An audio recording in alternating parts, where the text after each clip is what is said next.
इलियास कादरी से लेकर एंड तक जितने भी कादरी हैं सभी एक जैसे हैं, सभी दिमाग से खाली हैं, सभी पागल और ज़हनी तवाज़ुन सबका बिगड़ा हुआ। चलो भाई देखो अब मैं क्या करता हूँ। अगर ज़िबा करने वाला वहाबी हो लतीफ़ा अर्ज किया तो अब यहाँ होता ये है कि कुछ बदमज़हबों के घर से भी गोश्त वगैरह आ जाता है। जैसे वहाबी वगैरह आस पड़ोस में होते हैं तो उनके वहां से गोश्त आ जाता है, तो सुन्नियों को उसमें क्या करना चाहिए? इट पट्टो तो एक मौलवी मिलता है, नवा मसला तो दसता है, तो उनके वहां के गोश्त को अलग रखना चाहिए। ओ भाई किथे बैठे हुए हो? वहाबी के हाथ का ज़िबा हुआ बिल्कुल सूअर की तरह हराम है। क्या बोला तूने? वहाबी के हाथ का ज़िबा हुआ बिल्कुल सूअर की तरह हराम है। ऊंची सूअर की तरह हराम है। ऊंची सूअर की तरह हराम है।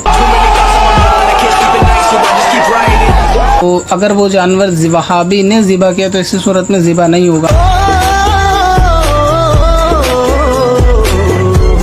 हाँ अगर ऐसा है कि कसाई ख्यालात वहाबिया का ज़रूर है, मगर ये कि कौन है ये लोग, कहाँ से आते हैं? इनके पास ना रहने को घर है, ना रोजगार है, ना पैसा है। ज़िबा सुन्नी मुसलमान ने किया तो जानवर हलाल हो जाएगा, मगर ये कि वहाबी के हाथ से ज़िबा नहीं होना चाहिए।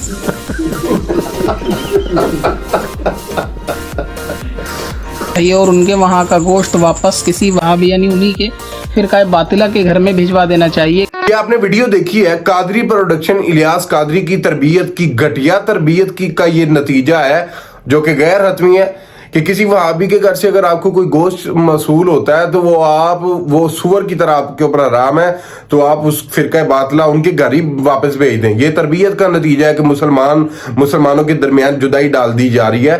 ये घटिया तरबियत का नतीजा है कि आप जो है ना कुरान और हदीस की बजाय आप लोगों को तअस्सुबाना उनके सामने अखलाक पेश कर रहे हो, जो कि आपको ज़ेब नहीं देता बल्कि ज़ेब देता है।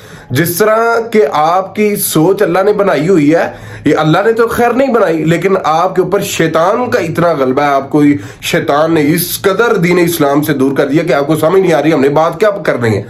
इलियास कादरी साहब, आपको समझ नहीं आती कि हमने लोगों को बताना क्या है। आपको तो पता नहीं नमाज में क्या पढ़ते हैं, पता नहीं आपको नमाज भी आती है कि नहीं आती, आपको इस्लाम के अरकान ऊपर नीचे करने वाले लोग हैं।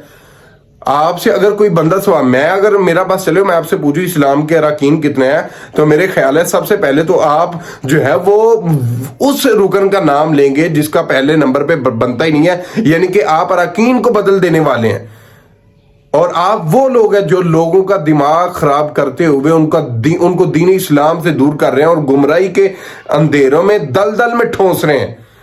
आपके लिए सिर्फ और सिर्फ हिदायत की दुआ की जा सकती है, और जिसकी बिल्कुल कभी तवक्को नहीं आता है, दिल से उठती है, जो कि आप कर नहीं सकते। क्यों? आपके ऊपर शैतान का गलबा है, शैतान का गलबा।